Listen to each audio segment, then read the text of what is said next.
Bismillahirrahmanirrahim. Assalamualaikum warahmatullahi wabarakatuh. Waalaikumsalam warahmatullahi wabarakatuh. Alhamdulillahirabbil alamin. Wassalatu wassalamu ala asrofil anbiya'i wal mursalin wa ala alihi wa sahbihi ajma'in. Asyhadu an la ilaha illallah wa asyhadu anna Muhammadan abduhu wa rasuluh. Disyukur kehadirat Allah Subhanahu wa taala dengan rahmat dan karunia-Nya kita masih bisa menjalankan puasa pada sampai hari ini ya. Salawat serta salam senantiasa tercurahkan kepada baginda Nabi Muhammad Rasulullah Sallallahu Alaihi Wasallam serta sahabat, kerabat, orang-orang soleh terdahulu, para ulama yang telah berjuang demi tegaknya dinullah Islam. Halo teman-teman semua, kembali lagi kita di program Opus obrolan puasa mahasiswa STID Muhammad Natsir kelas wartawan profesional. Nah, hari ini ada yang berbeda, soalnya yang jadi pembawa acaranya itu saya biasanya Zikri ya. Hari ini saya gantiin Zikri yang sudah ambil cuti dia. Dia sudah balik ke Bandung dan digantikan oleh saya. Nah, episode Opus yang ke-8 ini kita menghadirkan salah satu anak muda kebanggaan bangsa ini. Harapan bangsa, harapan umat. Bang Rizky. Hyperbola. Halo, Bang Rizky. Apa kabar, Bang? Halo, Assalamualaikum warahmatullahi wabarakatuh. Apa kabar? Baik, alhamdulillah. Sehat, alhamdulillah. Nah, ini Bang Rizky ini adalah alumni STID Muhammad Natsir, kakak kelas kami nih. Kakak kelas kami di kampus STID. Dan beliau sudah selesai tahun lalu atau tahun ini, Bang? Tahun ajaran ini ya? Ya, tahun 2021 kemarin wisuda. Kita skripsi terus wisuda kan. Ya, menaikkan tahun lalu kewajiban. Dan sekarang sedang ditempatkan di daerah mana, Bang? Di daerah pelosok Papua Barat, tepatnya di Kabupaten Lukuondama ini. Wah, keren. Tapi masuk lagi ke dalam. Sip. Nah, kita nih mau denger nih ya pengalaman Bang Rizky selama berjuang lah, berpetualang di bumi Cendrawasih. Tapi sebelum itu, Bang, saya mau tanya nih. Iya. Sebenarnya Abang tuh berapa bersaudara sih? Ini dari kehidupan Bang Rizky dulu. Ini secara interpersonalnya dulu ya. Ya, bismillah. Jadi saya sebetulnya dari 3 bersaudara, Jam. Kakak saya perempuan, adik saya juga perempuan. Kakak saya alhamdulillah sudah menikah dan adik saya masih di pesantren. Mudah-mudahan tahun depan lulus ya. Dan saya anak laki-laki satu-satunya di keluarga. Tiga bersaudara. Saya anak kedua. Oh gitu. Ya, alhamdulillah sedang mengembara di sini. Insyaallah. Harapan umat. Harapan bangsa insyaallah. Laki-laki satu-satunya langsung ditempatkan di daerah pelosok. Wah, luar biasa. Ya, alhamdulillah. Gitu. Nah, berarti Abang tinggal di orang tua di Bekasi ya berarti ya? Ya, orang tua di Bekasi, di Tambun, rumah di Tambun. Oh, di Tambun. Dekat sama kampus Tambun ya berarti ya? Iya. Oh, gitu. Ya, dekat. 10 menit lah naik motor. Gitu. Sebelum di STID di mana, Bang? Akamsi. Sebelum di STID di STID saya gimana? Jangan formal ya. Bang Rizky di SMA Negeri 3 Tambun Selatan. Dan basicnya bukan dari pesantren. Oh gitu. Oh, saya kira dari pesantren. Ya. Pernah sih pesantren kilat. Pesantren kilat. Kalau Ramadan ya. Ya, di SMA kan biasanya kayak gitu. Ya, SMA negeri ya. Kemudian ke STID. Dan di STID alhamdulillah bisa menyelesaikan sampai tahun kemarin. 4 tahun lah kurang lebih. Iya. Nah nih, pertanyaan nih Bang, ini yang paling pengen saya tanyakan nih. Awalnya tuh kenapa sih milih STID gitu? Lo kan di SMA negeri nih, waktu itu milih STID. jurusan Ya kampus dakwah mungkin gitu. Kenapa sih? ya mungkin ini aja ya, eh, kita buka-bukaan aja ya. Oh, sih. Maksudnya Seru nih. langsung dikeluarkan gitu, unek-uneknya ya. Sebetulnya nggak terbayang juga, Zam. Hmm. Bukan kampus utama waktu pas lulus di SMA negeri itu. Pasti kan waktu di SMA itu teman-teman ataupun guru nyaranin buat ke universitas ini Hmm. negeri, ya kan? Yang pokoknya yang terkenal lah gitu, Hmm.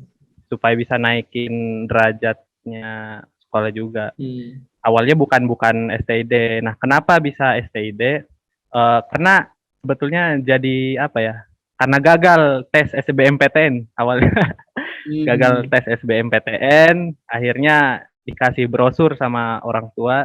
Ya, alhamdulillah eh, tertarik juga Hmm. dan istiqomah lah, mudah-mudahan istiqomah gitu.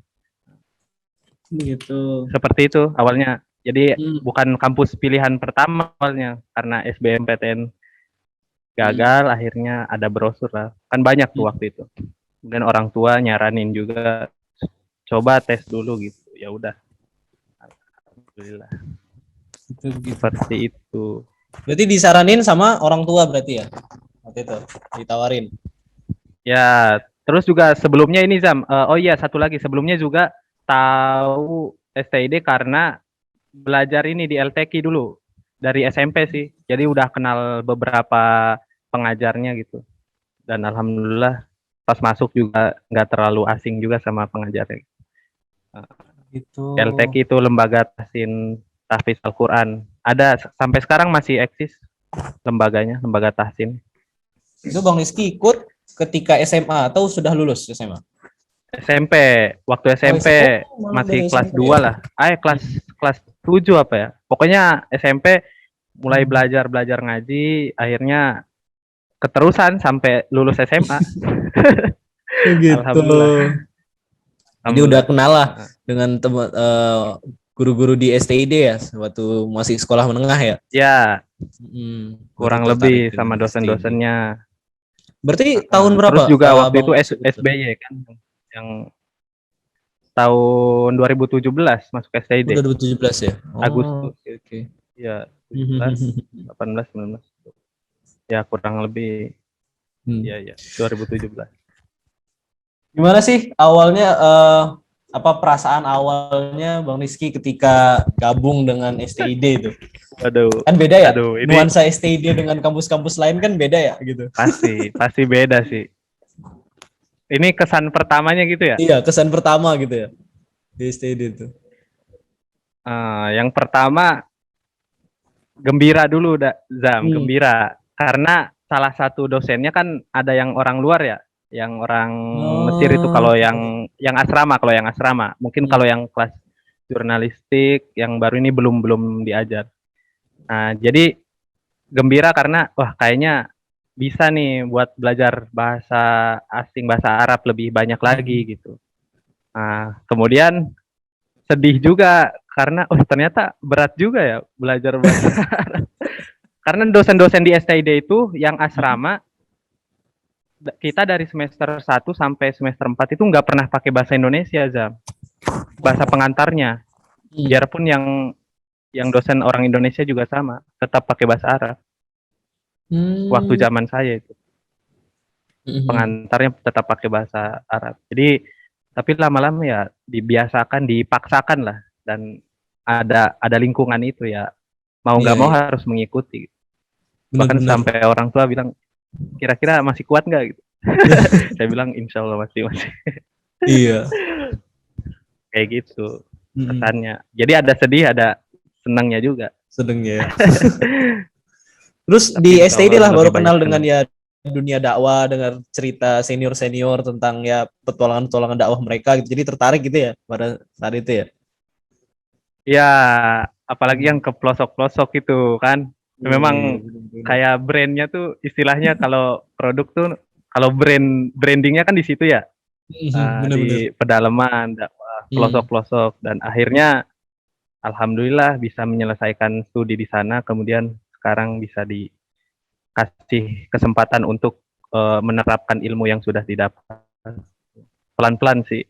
Iya benar-benar.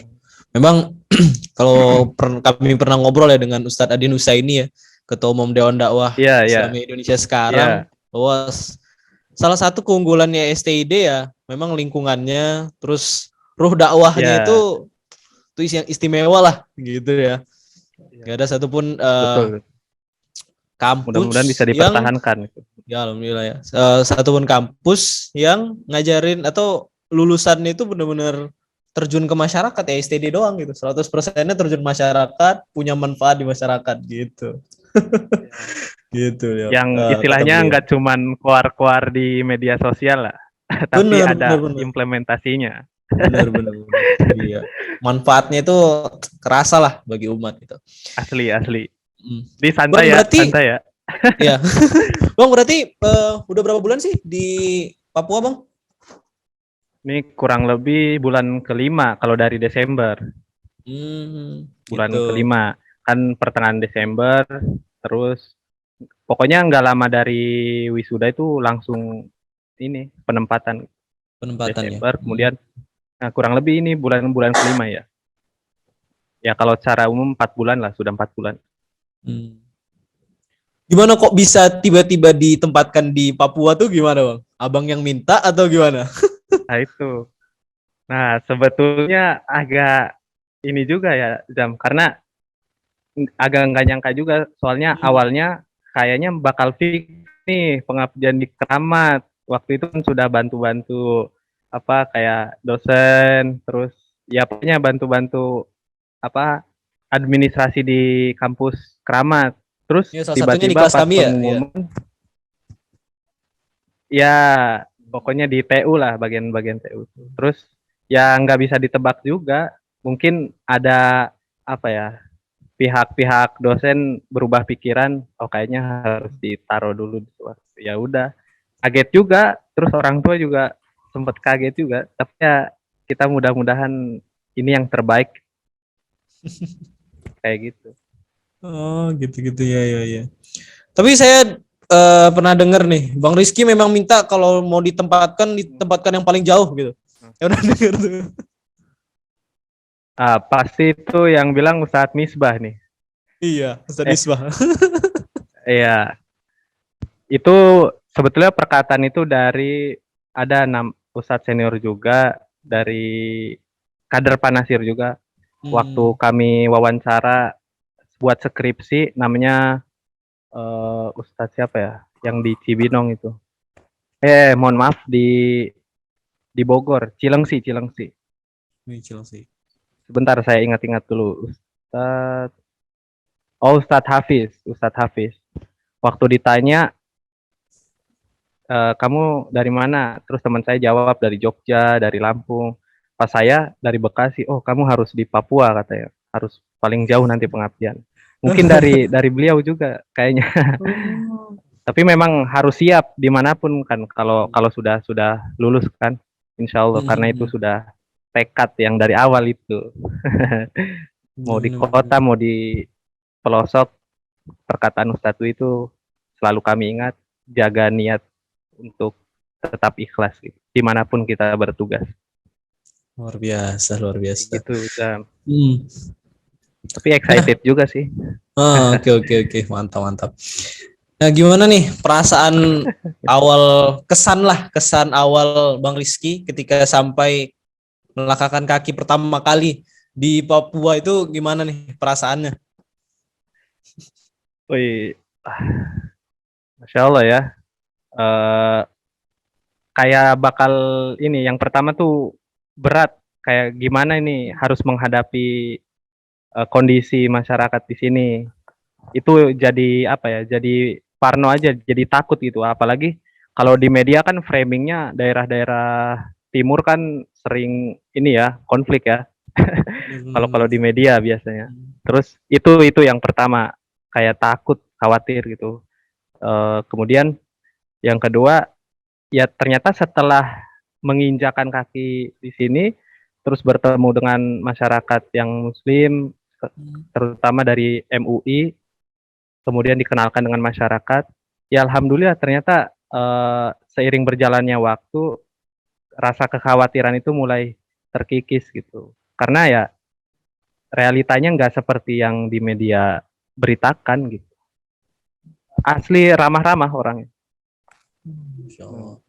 Itu ya. Nah, Cara alhamdulillah. Dan mudah-mudahan Islam bisa keterima di sini dengan baik seperti itu. Nah, Takut gimana sih ada penerimaan kalau masyarakat gitu bang, ketika abang ya mulai melakukan gerakan-gerakan dakwah gitu di awal-awal bang. karena saya bukan di kota ya, artinya yang dipindahkan lagi ke titik yang masih listrik hanya malam hari saja di daerah saya ini, namanya di Werianggi, di daerah Papua Barat juga, masih Kabupaten Teluk Wondama. Ya masyarakat masih perlu edukasi, Zam. Masih karena rumah ibadah belum atau masjid itu belum dapat izin secara resmi dari pemerintah maupun masyarakat setempat gitu. Jadi kita berusaha untuk untuk dakwah bilhal, kemudian mengajak dan meyakinkan mereka bahwa harus memiliki fondasi yang kuat, akidah yang kuat gitu. Seperti itu. Belum sampai ke ranah-ranah mungkin mohon maaf kayak pemikiran atau yang lain gitu. Masih di tahap membangun akidah yang kuat. Karena kan mayoritas bukan muslim ya. Seperti itu. Gitu. Luar biasa ya. Ya ini FYI aja ya buat para pendengar, para penonton. Jadi tadi sebenarnya itu nanti ada pendengar. Awalnya tuh kami tuh mau syuting ini kan pagi nih ya. Pagi jam berapa nih? Iya. Jam 9. Jam. Ya. Tadi tuh mau kami syuting itu jam 7 ya, Bang. Jam 7 ternyata betul. Jam 7 berarti jam 9 di sana ya, Bang? Di sana. Iya, ternyata di jam 9. Jadi coba di sana internetnya nggak bisa ya, Bang? Ya, tidak bisa. Memang seperti itu sudah di sini. Kondisinya, dan masyarakat sudah terbiasa dengan pola kehidupan yang seperti itu. Dan saya juga harus membiasakan. Dan alhamdulillah terbiasa juga. Terus kalau akses jalan gitu, kalau mau kemana-mana gitu gimana Bang di sana? Sebagian sudah ada yang bagus. Kan masih satu daratan ya sama Manokwari, sama Wasior. Memang beberapa titik saja yang masih belum bagus gitu. Jadi tidak bisa dipastikan jarak tempuh sekian jam gitu misalkan. Dan masih banyak tentunya jalan-jalan yang belum bagus seperti tadi yang saya kirimkan itu. Iya tadi saya teman-teman tadi dikirimin foto tuh gimana bentuk jalannya. Wih, luar biasa teman-teman tuh kayak kubangan lumpur teman-teman. Jadi benar-benar harus jago banget bawa hitam mobilnya. Lagi. Kalau mau lewatin gitu ya. Luar biasa. Tuh kalau hujan lebih parah lagi tuh ya, Bang. Wah, iya. Bisa berhari-hari tidak lewat mobil. Apalagi kalau terus diguyur hujan itu. Ya, mudah-mudahan pemerintah bisa merenovasi jalan. Amin. Nah, berarti Bang tuh ditempatkan di masjid setempat atau di mana Bang? Atau bareng sama keluarga masyarakat aja? Jadi ada masjid, cuman di sini kan masih belum ya, izinnya belum ada. Dan kalau tinggal sehari-hari ada warga yang menampung untuk tidur, kemudian ya bertempat tinggal di rumah warga. Di orang Bugis, ada orang Makassar. Oh gitu. Nah, dari luar ya, dari luar daerah ke situ ya? Iya, kan di daerah transmigrasi saya di sana, di Werianggi, di kampung transmigrasi. Werianggi nama daerahnya ya? Kampungnya. Daerah ya, nama kampungnya. Kemudian distriknya distrik Nikiwa. Apa nih kendala yang antum hadapi nih ya dinamika yang antum hadapi ketika mulai berdakwah bareng sama saya sempat lihat nih story-nya Bang Rizky nih ketemu dengan ya anak-anak kecil gitu ya belajar bareng terus ya bareng di pantai gitu ya itu apa sih dinamika yang abang hadapi ketika berpetualang ya menjalani petualangan dakwah di sana bang? Ya tentu yang pertama kami berusaha untuk memahamkan dulu akidah atau keyakinan berislam yang betul ya Zam, dan itu prosesnya tidak mudah memang. Saya merasa waktu yang baru 4 bulan ini masih kurang maksimal karena kan mayoritas di sini bukan Islam, jadi ada pengaruh-pengaruh baik secara keyakinan maupun pemikiran, jadi terbawa gitu. Jadi saya berusaha untuk meyakinkan pondasinya dulu, akidah yang betul. Kemudian pelan-pelan masyarakat dan anak-anak belajar diedukasi bagaimana tata cara beribadah yang betul, seperti itu Zam. Memang luar biasa tantangannya, kan di sini juga banyak orang-orang dari misionaris ya. Seperti itu. Iya. Memahamkan dulu artinya keyakinannya. Nah, karena edukasinya masih kurang sekali gitu. Berarti untuk pada tahap awal ini ya target abang itu memang menanamkan akidah dulu ya, fondasi akidah itu yang kuat supaya mereka ya menjalani nanti ibadah-ibadah selanjutnya pun lebih gampang gitu ya, syariat selanjutnya pun lebih mudah gitu ya. Dan lebih percaya diri dengan agama Islam yang kita anut ini gitu, tidak tergoyahkan. Benar. Wah luar biasa. Rasulullah juga ya. Iya. Saya ikutin dakwah beliau saja. Benar. Pelan-pelan, insya Allah. Tertarik Bang sini teman-teman? Pengen sih ya, pengen petualangan gitu. Berpetualang ke sana ketemu Bang Rizky. Sebulan dulu lah. Sip. Luar biasa.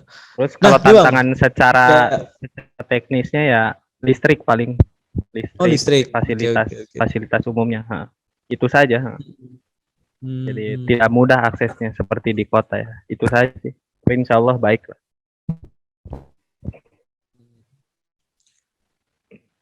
Berarti abang sendiri ya dari STID sendiri di sana? Atau sudah ada mahasiswa di sana juga, alumni?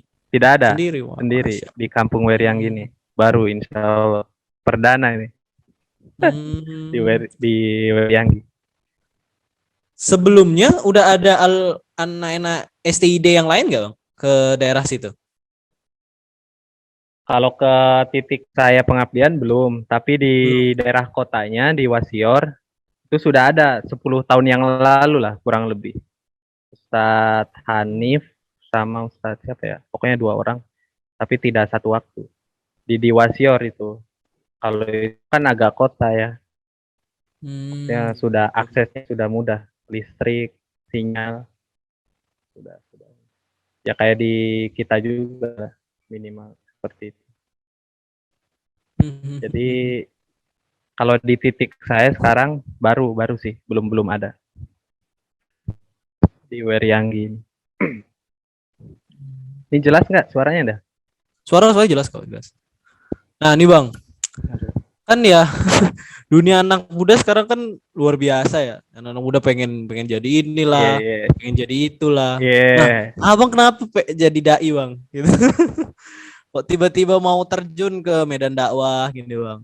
Apa sih motivasi dari diri abang sendiri lah?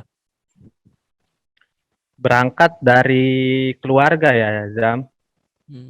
Dari mungkin ini saja ya. Sekedar kita mengetahui bahwa ya keluarga saya kan juga masih perlu pembinaan gitu. Dan belum ada orang yang fokus di bidang pembinaan agama gitu. Jadi berangkat dari situ, kemudian lingkungan rumah juga masih kurang nih, kayak wah kok anak-anak belum, masih pokoknya jauh lah dari ajaran agama gitu. Dan alhamdulillah setelah mempelajari kayak mulai dari STID gitu, saya mulai beranikan diri untuk menyampaikan di kalangan keluarga, kemudian di lingkungan, kayak bikin-bikin TPA, walaupun belum secara formal gitu, tapi saya undang anak-anak buat ngaji gitu. Berangkat dari keluarga sendiri sih, kemudian masyarakat sekitar gitu, kayak ini kayak kering banget gitu, rohani masyarakat sering ada terjadi, mohon maaf, mungkin penyimpangan-penyimpangan sosial, bahkan masih kecil sudah ada yang mencuri misalkan, terus sulit diatur sama orang tuanya. Oh, ternyata perlu ada yang membina secara khusus, secara serius gitu, seperti itu. Dan keluarga saya pribadi juga perlu. Dan alhamdulillah, mudah-mudahan bermanfaat lah untuk keluarga dan masyarakat secara umum, seperti itu, Zam. Insya Allah ya, kita sama-sama ini berjuang. Luar biasa, merinding Itu, saya. Zam. Ya, satu lagi, Zam, mungkin ini buat motivasi juga buat teman-teman. Ya, tidak semua keluarga, maksudnya kita lahir dari keluarga yang sudah paham agama gitu. Jadi saya berusaha untuk mempelajari supaya lebih mengerti saja gitu. Karena secara keluarga besar masih ada yang belum memahami Islam, kemudian masih terjerumus kepada hal-hal yang bahaya seperti syirik dan lain-lain. Itu kan bahaya ya, Zam ya. Benar. Seperti itu. Simple sih, motivasinya bukan dari buku-buku apa, tapi dari berangkat dari kehidupan sosial lah. Kayak gitu. Sip. Santai ini ya, santai ya. Apa mulai serius sih? Oke. Nah, nih Bang, apa sih pesan antum nih buat generasi muda ya sekarang ya, supaya bisa semangat lah untuk terjun ke medan dakwah, gitu Bang. Apa ya? Aduh, kalau pesan sih saya nggak tahu ini, karena kayaknya belum cocok kasih pesan. Tapi kalau boleh, saya menyampaikan pesan dari Bapak Muhammad Nasir saja ya, yang pernah saya baca gitu, sekilas tapi tidak tahu di buku apa ya. Pokoknya saya pernah baca, mungkin nanti bisa dikoreksi Azam. Intinya kita itu tidak perlu khawatir akan masa depan, karena masa depan itu milik umat Islam apabila dia istiqomah secara individu maupun kelompok. Jadi tidak ada yang perlu ditakutkan untuk masa depan gitu, untuk generasi muda. Yang penting kita tetap istiqomah secara individu dan secara kelompok, dan mudah-mudahan itu bisa tercapai ya. Itu pesan dari Pak Nasir. Saya lupa ini di mana ya saya baca gitu. Coba nanti tolong dicek ya. Iya, sip. Keren tuh, keren. Jadi tidak ada yang perlu ditakutkan kalau kita tetap istiqomah secara individu dan kelompok, insya Allah ya. Iya betul.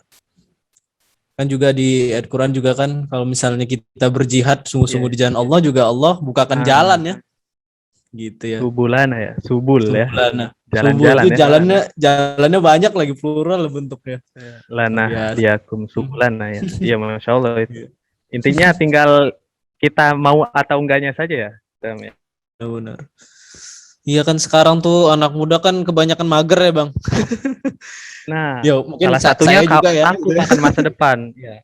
Bener. Salah satunya kayak overthinking apa ya bahasanya ya? Iya, bahasa anak muda sekarang ya. Iya, benar. Iya, misalkan setelah lulus nih gue ntar ngapain gini. Pokoknya ada kekhawatiran itu. Padahal kita nggak usah takut. Iya. Karena masa depan itu tetap milik umat Islam kalau kita secara istiqomah di jalan Allah dan secara individu maupun berkelompok. Nah, mudah-mudahan yang berkelompok ini tercapai. Luar biasa. Berarti kuncinya itu di istiqomahnya tadi ya, Bang. Kita nggak perlu takut sama masa depan, terus istiqomah. Pak Nasir gitu ya. Berpesan seperti itu. Iya. Kalau saya berpesan, saya nggak tahu pesan apa, karena masih perlu bimbingan ini kita. Saya dengar cerita-cerita abang aja udah semangat ya jadi. Intinya, udah semangat. Yang di kota maupun di desa tetap harus istiqomah lah. Mudah-mudahan menjaga niat yang ikhlas ini. Tidak mesti yang di desa itu lebih berat tantangannya dan di kota lebih ringan, ataupun sebaliknya yang di kota itu lebih berat daripada yang di desa. Misalkan di kota melawan liberalisme apa segala macam. Tetap semuanya kalau menurut saya yang penting menjaga niat yang ikhlas saja gitu. Dimanapun ya sama, berat, dakwah itu tidak mudah. Baik. Oke, Bang. Terima kasih atas obrolan-obrolannya pagi ini. Ya, banyak drama sebenarnya pagi ini, teman-teman. Kok mau ngobrol sama Bang Rizky aja tuh banyak hal yang kami hadapi. Kayaknya perlu bikin agensi nih supaya nanti hubungin ke agen dulu nih. Ke manajer. Bener. Iya. Ya, mudah-mudahan sehat selalu ya. Sehat ya. Lancar kuliahnya. Amin.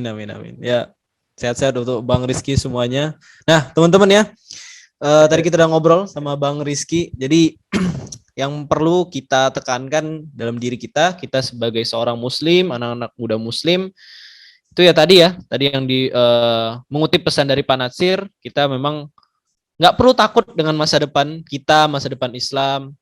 Asalkan kita mau istiqomah gitu ya, istiqomah. Dan memang kita sebagai generasi muda Muslim sudah menjadi keniscayaan lah bahwa kita adalah yang membawa Islam itu. Walaupun kita nggak jadi dai ya Bang, kalau misalnya kita nih bukan ustadz lah istilahnya, tidak memilih jalan sebagai ustadz, tapi tetap saja kita sebagai generasi muda Muslim katakanlah gitu ya, pasti nggak orang ngelihatnya ya punya tanggung jawab membawa Islam itu ya Bang, kemanapun kita berada gitu. Karena gitu ya, identitas Islam itu akan selalu melekat buat pemuda-pemuda Islam yang mengaku dirinya Islam. Benar-benar luar biasa. Oke, terima kasih sekali lagi Bang Rizky udah mau diganggu weekendnya ini langsung dari Papua. Insya Allah nih teman-teman dari kelas wartawan bisa main ke sana, bisa ngeliput umat Islam di sana, insya Allah.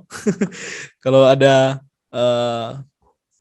kiriman ya dari Dewan Dakwah gitu. Makasih Bang Rizky, semoga tetap sehat, tetap istiqomah, tetap semangat. Oke teman-teman semua, terima kasih atas perhatiannya dan jangan lupa untuk selalu ngikutin channel YouTube Himpunan Mahasiswa Jurnalistik Dewan Dakwah.